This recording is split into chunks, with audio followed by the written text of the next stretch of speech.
Ngayon na ulit kami nag-park. Ang lamig na. Ay, hindi pa malamig pala mahangin. Ang sarap ng hangin.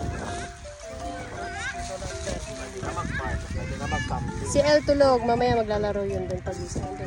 Hello, hello, hello!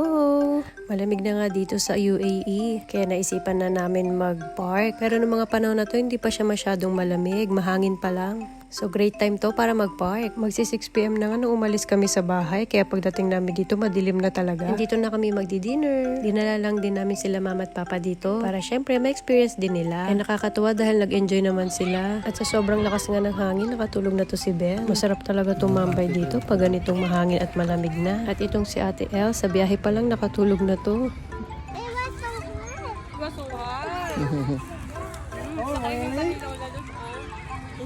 Are you eating?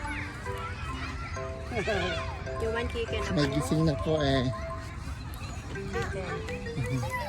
Siyempre, pagkagising ni Ate El, pinakain muna namin siya ng dinner bago maglaro. Hindi na ako nakapag-video na naglalaro si El. Kasi hindi ko na siya nasamahan at karga ko si Belle. At ganito lang din madalas ang ganap namin pag pumupunta kami sa park. Dito na talaga kami kumakain ng dinner. At hanggang dito na lang guys. Bye!